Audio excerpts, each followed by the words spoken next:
we talk about predictions in marketing and communication and tech, we can't miss out programmatic, of course. And we're not fortune tellers. We're not here to predict the future, what's going to happen in the next 2-3 years. We need to talk about the now factor. And the now factor is essential because the predictions that we came and derived from is based on our day-to-day activities, is based on our industry behavior, is based on our whole activations as an industry scale, locally and globally. This is us now. We're overwhelmed. We're pressured. I mean, I just sneaked out of my executive MBA course, and I'm going to finish that prediction and go back to class without the professor noticing. And we're just overwhelmed, and the pressure keeps on following us. I mean, I'm sure you've heard or say those keywords on a day-to-day basis. You hear them. It's noise. It's jargon. It's too much. What's going on? How's Q4? And the pressure keeps on following us that we're not able to control what's going on in the industry. So what should we do about that? We need to take a step back, cut the noise, cut the jargon, and work on effectiveness and efficiencies. And I know it might sound theoretical, but we're going to tackle on how we're going to put these into action. I want to take a moment to appreciate the growth or the scale of programmatic that we worked on as an industry in the last few years in the MENA region and globally. And if it wasn't for the publisher's adoption, for client expectations, client objectives, client's adoption in the tech, and all those elements that you see in this periodic table builds up a successful programmatic campaign, we wouldn't be where we are today. And before I begin my predictions for 2020, we have to take a step back and understand that whatever we're going to talk now is all based on the actions that you as marketeers have acted upon in the last few years. So, ready? I'm excited. 5, 3, 2, 1. The first prediction for 2020, how the cookie is going to crumble and how the cookie apocalypse is following us. And I have to say that it took me time to pronounce cookie apocalypse. It's a bit difficult to pronounce, but I managed. Are we in a cookie apocalypse evolution? Is it happening? Is it taking control of our activities as an industry? But what's going on? We've tackled it in the last few years, and that narrative came across in the last couple of years, and we don't know what to do next. But I have to tell you, it's not dead. It's on life support. There's still workarounds. How can I best target my audiences as a brand? How can I build audiences as a publisher? I wouldn't say it's a problem on it's about the death of the cookie. I would say it's a browser war. You know that Safari and Firefox completely eliminated the third-party cookie tracking. And Chrome has enabled an opt-in option within that. So what should we do as an industry to tackle that? If you're publishers in the room, the cookies were around for 25 years. And in the last 25 years, we've built so much data. And I'm not only talking about online data, I'm talking about offline data, CRM data, email marketing data, events data. So it's about time for us to blend in offline data and online data all together to get to where we are today. So praise the importance of all the data that you've gathered in the last years as a publisher. And if you're a brand, you should consider contextual targeting. And when I say contextual targeting, we're talking about keyword targeting.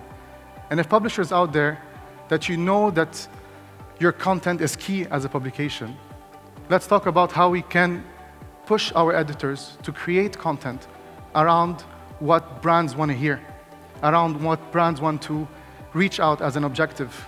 So contextual targeting is from a brand's aspect, an agency aspect, where they want to target your publication based on keyword, and that's a work around the cookie. And the second point is the fraud solution. Is there a solution for fraud? We've been talking about fraudulent traffic, fraudulent activity online, and that's going to continue with us in 2020. There is a solution. After the 2017 data scandal that took place, industry leaders have worked so hard to clean up the ecosystem. We did. There's the Better Ad Coalition, and for those who don't know the Better Ad Coalition, it's basically a coalition that standardizes and controls the type and the quality of ads on publications, online publications, so that they don't be intrusive on the users, so that user experience can be more efficient as a publication. And the second, it's ads.txt. As.txt is a piece of code that publishers implement on the back end of their website to allow certain and only allowed vendors to sell and trade this inventory of the publication. So that somehow controlled the fraudulent aspect of things. But second is, how can I venture into something called engagement, which is the key to my success as a business? You can relate to that. We all know as an industry, we think and we believe that engagement is on social media, and I agree. And for those social media vendors and players in this room, don't take that offensively. It's actually true. Engagement is found on social media. However, there's another market out there that worked so hard in the past few years, which is the publishing business, that works so hard in establishing an infrastructure to host, to have a platform to work on engagement factors for users using creative ads, high-impact formats, and data all together. So your engagement factor can be extended through publishing businesses. So yes, the social state is very important. However, there's another market out there where you need to explore that engagement side of things on publishing businesses online, across the region and globally.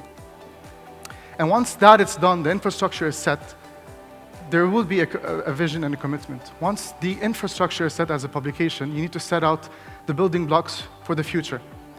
And I may sound a bit theoretical, but and when I talk about infrastructure, we're talking about how ready are publishers able to host programmatic campaigns. Programmatic is not only just buying and selling media. It's about the full stack of technologies that will enable my publisher to be ready enough to host an effective campaign, to create a story, which we'll tackle this in a few moments. The third one, what are the new formats out there in the market which I can host and I can target? There are a lot of platforms out there which we've seen have gained traction in 2019 and will continue to see in that growth in 2020. 3 platforms. Audio programmatic, which is about sound and voiceovers of ads. Second, digital out-of-home. And third, OTT platforms. I'm sure some of you later will ask me, but you know what? Is there an infrastructure for that? Is that possible for publishers? Are we ready to do that? Are we ready to run those campaigns? And the answer for that question will be yes, we are ready.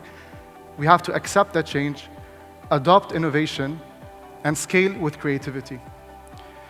And the most important factor here, the foundation of programmatic is all about innovation. And innovating programmatically will scale up your businesses. If you're a brand, you'll be able to reach your audiences efficiently. If you're a publisher, you're able to scale efficiently. It's all about storytelling. Innovation is key. So imagine you can target your audiences on different mediums, not just behind a screen, behind a mobile.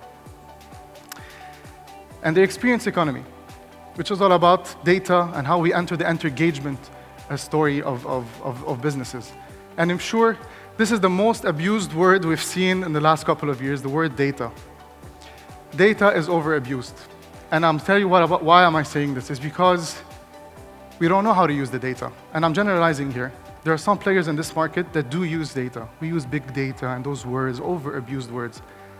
In 2020, we're going to see the usage of data, the efficiency of DMPs being put in practice. And with data, I will be able to tell a story. And that storytelling starts off the blend of data with high-impact formats, with designs and creativity all together to create a story. And this is where I can put in place an effective data strategy. And that data strategy is not only what I can know and understand online, but it's the blend of offline and online together. So MarTech and AdTech, creating a MadTech revolution for our industry. And all that is under the umbrella of programmatic or automation. And that's my last and favorite prediction. You might be thinking, he's going to talk about AI, he's going to talk about robots, he's going to talk about how can we become machines in our world if machine will be replacing us as humans. And there's an imperative story here when it comes to I as a human, the human element or the human factor in an industry that is led by technologies. That I will highlight in a bit. And I'm going to show you that robots and machines won't replace us, won't replace our jobs. At least Ayman in the room won't like that, hopefully. And the whole idea here, it's not about machines taking our place. We're not replacing machines. That's going to be in the future. That's not going to happen. We're talking about blending tech, blending machines with the human element. So algorithms here is what powers our programmatic ecosystem. What sits behind your campaigns are ad tech technologies that powers the ecosystem. I'm going to show you a clip of the famous iRobot movie where Will Smith questions or argues with the robot on having multiple feelings, and I'm going to discuss that clip after it's done. Robots don't feel fear. They don't feel anything. They don't get hungry. They don't sleep. I do. I have even had dreams. Human beings have dreams. Even dogs have dreams, but not you. You are just a machine, an imitation of life. Can a robot write a symphony? Can a robot turn a canvas into a beautiful masterpiece? Can you? That was filmed in 2004. Probably back then, that wouldn't be possible for a robot to design a canvas, but today I think it will be, but in the future as well. But that's not the point.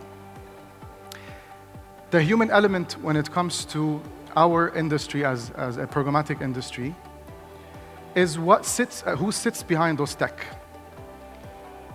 The human element, what I'm talking about, is the talent. The human factor that powers our ecosystem is what we need to highlight. And I have to give it to every single individual sitting behind those technologies, empowering our ecosystem, because they are the ones that monitor the campaigns, optimize the campaigns, work on the campaigns, look at all the periodic table which you saw earlier, use all these elements within a campaign to create a successful and efficient one. So blending the human factor with technology, this is what we're talking about. Machines are powering our lives, has improved our lives, of course. The ad tech industry, our programmatic industry, is all led by technologies. And those technologies have algorithms. But who sits behind them and orchestrate the whole thing? It's the human factor. In 2020, we will see more investment on talent, more investment on humans, more attention on humans, and that's where we're going to lead a healthy programmatic ecosystem. And forgetting despite the fact that technologies have taken our time, made us all busy with our businesses, with our day-to-day lives, and at the same time has efficiently made our work much better. But it's all because of the data that is around those technologies.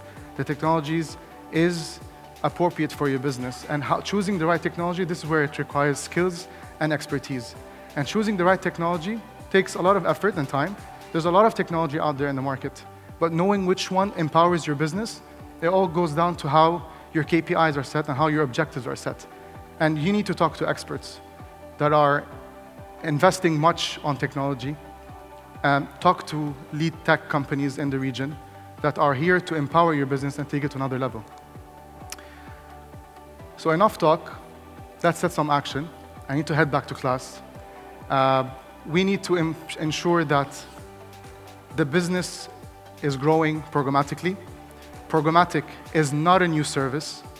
It's not the typical theory where mobile is the future of digital. Remember that in those conferences in the last couple of years? People say programmatic is the future of digital. It's not the future of digital. It has happened. It is happening now. It's only going to scale up. Thank you very much.